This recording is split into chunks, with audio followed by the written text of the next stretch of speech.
হাসানুল হক ইনু বলা ঠিক না, হাসানুল হক নুনু।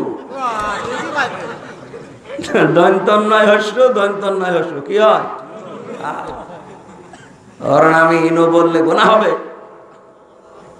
শয়তান ইসলামের যা ক্ষতি করেছে। আল্লাহ রাব্বুল আলামিনের পরে বলেন আল্লাযীনা উখরিজু মিন দিয়ারিহিম বিগাইরি হাক্কিন ইল্লা আইয়াকুলু রাব্বুনাল্লাহ। তোমাদেরকে যারা ঘর বাড়ি থেকে বের করে দিয়েছে, কোনো অপরাধ তোমাদের ছিল না, এই 15.5 বছর তোমাদের বাড়িতে থাকতে দেয়নি মিথ্যা অজুহাত দিয়ে, মিথ্যা মামলা দিয়ে, মিথ্যা সাক্ষী দিয়ে।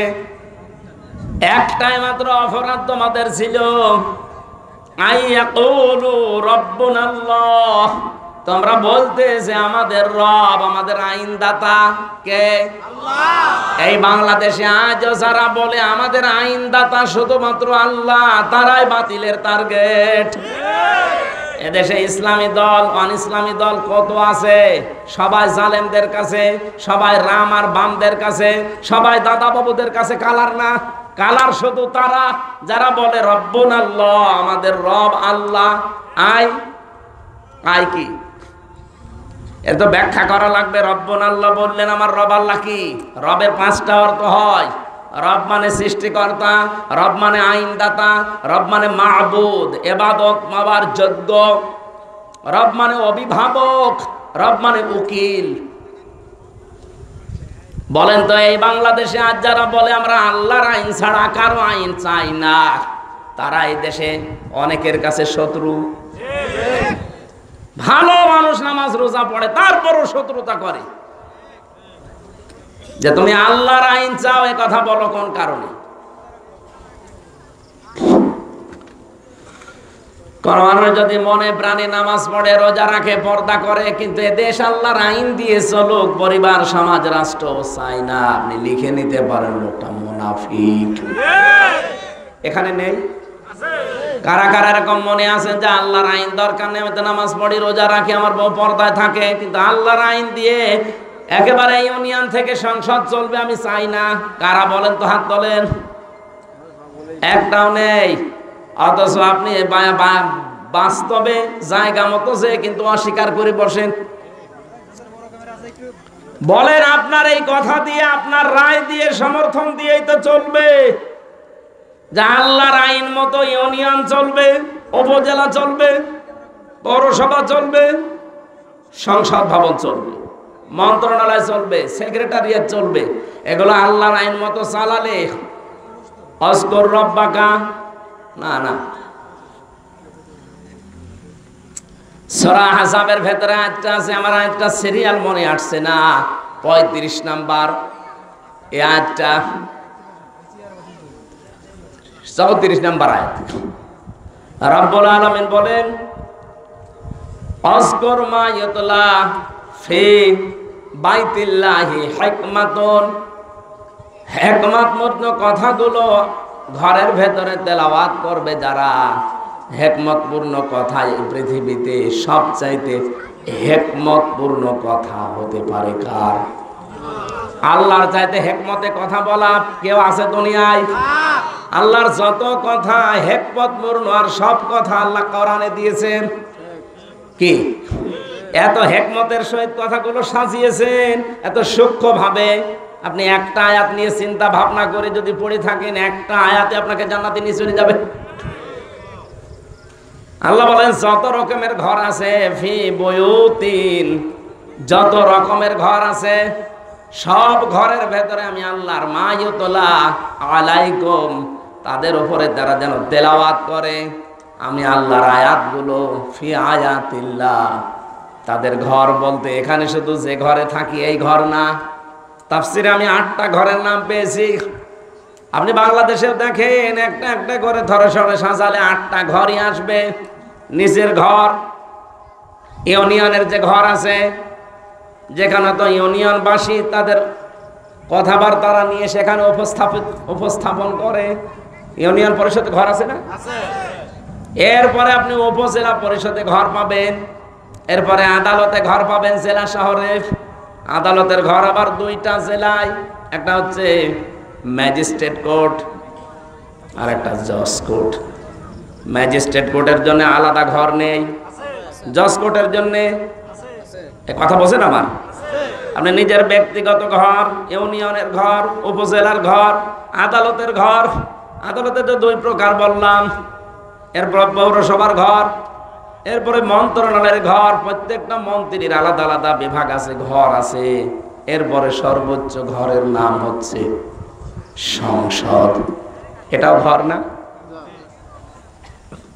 এই 8টা ঘরে যদি আল্লাহর আয়াতগুলো তেলাওয়াত হতো সকাল সন্ধ্যা, আর ওই আয়াতের উপরে যদি মেসেজ করে আমরা চলতে পারতাম, এই বাংলাদেশটাও মিনি জান্নাত হয়ে যেত।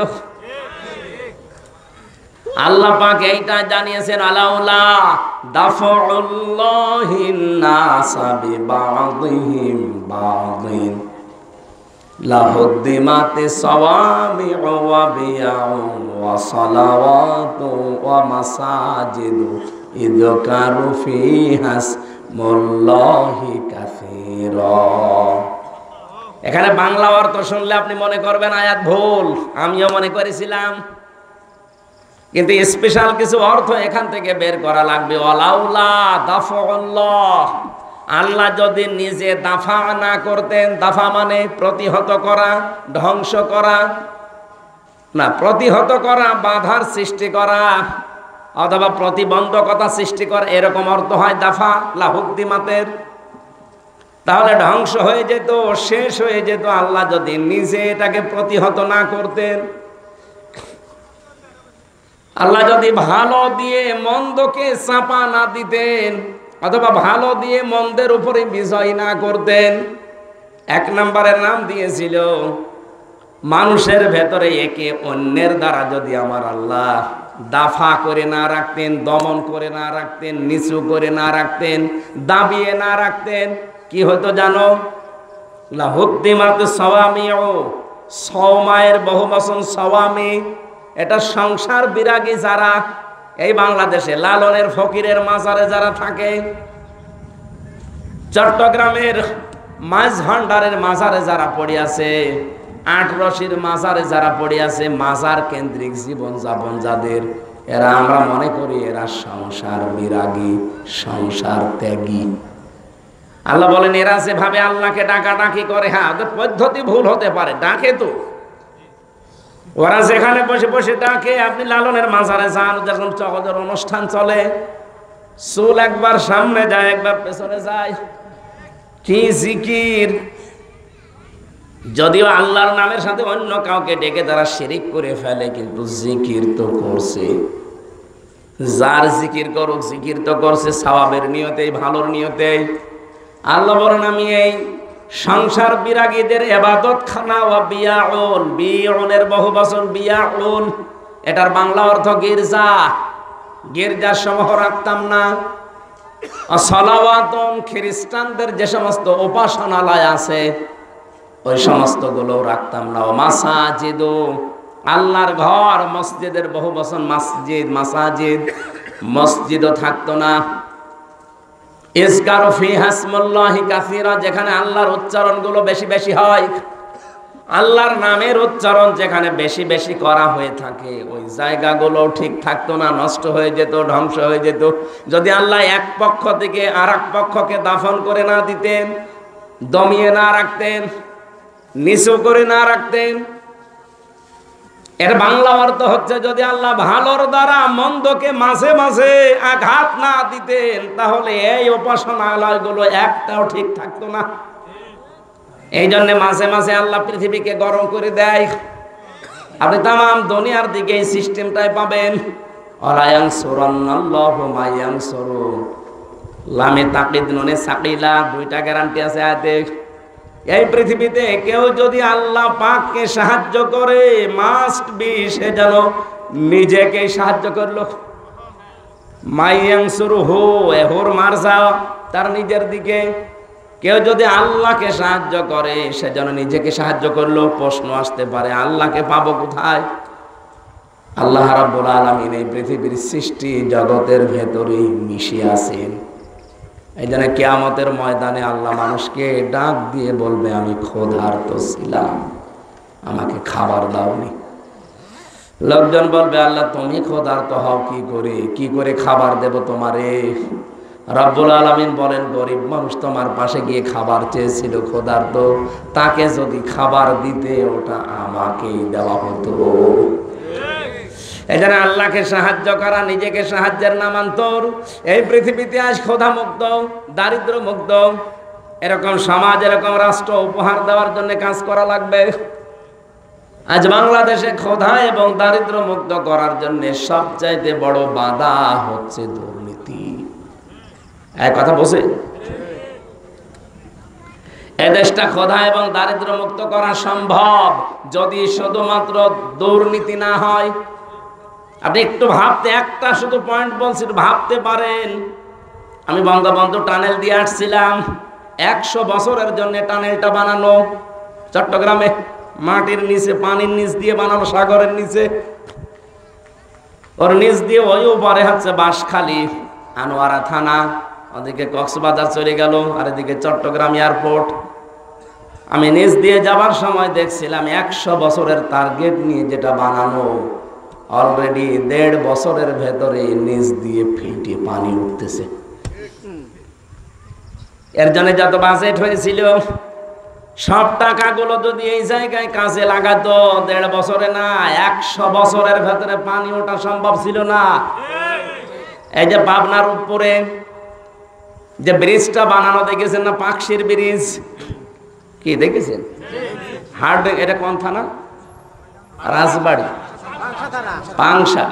আর ওইটা হচ্ছে কুষ্টিয়া, আর ভেড়া মারার পাশে ওই যে খোকসা, কি পাংশা, পাকশি। ওটা 100 বছর টার্গেট নিয়ে বানানো ছিল ওই সেতুটা, ওই লোহার সেতু। মাঝে মাঝে ওর পাশে দাঁড়ালে আমার মনে হয় লোহা আছে কত। 100 বছরের টার্গেট নিয়ে বানানি, অলরেডি 100 বছর পার হয়ে গেছে, কিছুই হয়নি। তার মানে যেভাবে বানানোর দরকার, যা বাজেট ছিল, পুরাটা খরচ করে বানিয়েছিল, এই জন্য টিকে আছে জিনিসটা। আমি একটা গল্প শুনেছিলাম, আমার দাদার এক চাচাতো ভাই ছিল মাথা খারাপ। ও আমার দাদার কাছে বলছে, ভাই আমি পাকশির ব্রিজ দেখতে গিয়েছিলাম, মনে হচ্ছে 100 কেজি লোহায় আছে। কত কেজি? তার মানে ওই 100-র উপর আর গুনতে পারে না। এই জন্য বলছে যে ব্রিজ দেখে আসলাম, মনে হচ্ছে 100 কেজি লোহায় আছে। ওখানে 100 কেজি? তাই একটা লোহায় তো 100 কেজি। কত হাজার হাজার মন লোহা দিয়ে বানানো, 100 বছর টার্গেট নিয়েছে, কিন্তু 100 পার হয়ে আমার মনে হয় আরো 100 বছর যাবে, কিছুই হবে না। আর বঙ্গবন্ধু টানেল তো আর বলা যাচ্ছে না, টনেল হয়ে গেছে। 1.5 বছরে পানি ওঠা আরম্ভ হয়েছে, এখন রিপেয়ারিং করছে। এখন পদ্মা সেতু নিয়ে কাজটা ভালো হয়েছে। বরিশাল, খুলনা বিভাগ আর ঢাকার সাথে ভালো যোগাযোগ ব্যবস্থা হয়েছে। এখন সব রিপোর্ট পাওয়া যাচ্ছে, এই সেতুটা যে টাকা দিয়ে বানানো হয়েছে, ওই টাকা দিয়ে 4টা সেতু বানানো যায়। একটা সেতুর টাকা নাই শেষ, এখনো 3টা টেকর সেতুর টাকা কই? সব আল্লাহর ওলিরা পাঠিয়েছে বিদেশে। এই জন্য 8 দিন হয়ে গেল জয়, সজীব অজের জয় অলরেডি আমেরিকার ভিসা নিয়ে, নাগরিকত্ব নিয়ে, ওর ফর্ম পর্যন্ত পূরণ করে এখন ওই দেশের নাগরিক।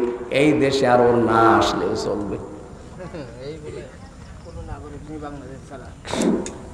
আমি মালয়েশিয়া ছিলাম কিছুদিন আগে, সিঙ্গাপুরে।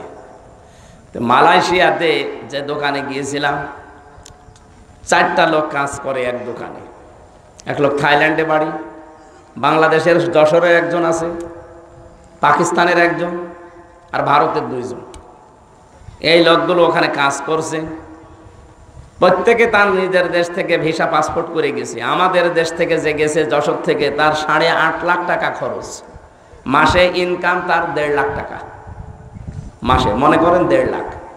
ও আর একটু বেশি পড়েছিল, আমি 1.5 লাখে ধরলাম। ওর পাশের চেয়ারে বসে বসে, যে দর্জির কাজ করে, কাপড় চোপড় সেলাই করে, ওর পাশে যে আছে সে, তার বাড়ি হচ্ছে পাকিস্তানে। তার খরচ হয়েছে 2,20,000 টাকা, তারও ইনকাম মাসে ওই 1.5 লাখ। এর পাশে দেখলাম 2 জন সেলাই করছে, তাদেরও মাসে 1.5 লাখ টাকা, তাদের খরচ হয়েছে 1,20,000। এর পাশে একজন থাইল্যান্ডের আছে, সেও কাজ করছে, তার খরচ হয়েছে আসতে 30,000 টাকা বাংলাদেশের টাকায়, পাশের রাষ্ট্র তো। 30,000 টাকা খরচ, ইনকাম হচ্ছে 1.5 লাখ।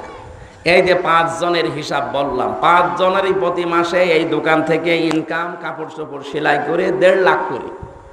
কিন্তু খরচের তালিকা মিলান তো,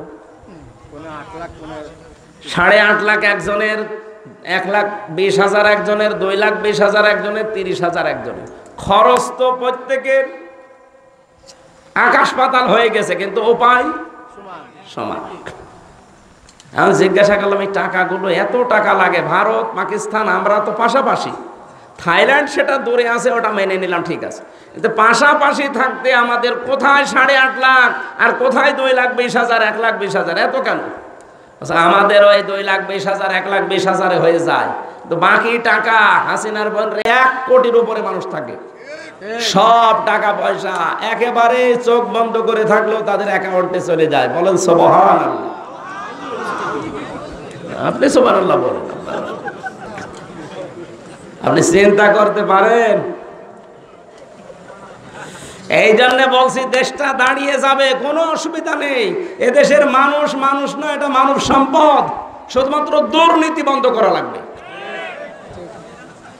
এই জন্য আল্লাহকে সাহায্য করা, এখন আল্লাহর আইনগুলো জমিনে কায়েম করার মাধ্যমে, যে আল্লাহর আইনে জমিনে কায়েম করার জন্য চেষ্টা চালাবে, সে যেন লিখে নেয় যে আমি নিজেকেই নিজে সাহায্য করছি। আলা ইয়ানসুরান্নাল্লাহু মা ইয়ানসুরুহু ইন্নাল্লাহা লাকাবিয়্যুন আজিজ। অবশ্যই আমি আল্লাহ লাকাবিয়্যুন আজিজ দিয়েছেন, কাবিয়্যুন আজিজ দিলেও হয়ে যেত, মহাপরিক্রমশালী এবং শক্তিমান। আল্লাযীনা ইম্মাক্কান্নাহুম ফিল আরদি আকামুস সালাহ।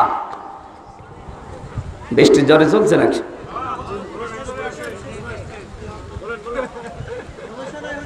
আল্লাহ ইমানদার মানুষদেরকে 1,000 টাকা আল্লাহর এই বান্দা দিয়েছে, কি জানো আমিরের নাম? জাহিদুর রহমান হাফেজ। আপনারা যারা 1,000 করে টাকা দিতে চান আগে দেন, এরপর আয়াতটা পড়ছি, দেন আগে একটু দিয়ে যান। এই যে আরেকজন আসতেছে, যারা 1,000 টাকা ভিজে যাবে, টাকা ভিজে যাবে, একজন হাতে নেবে না।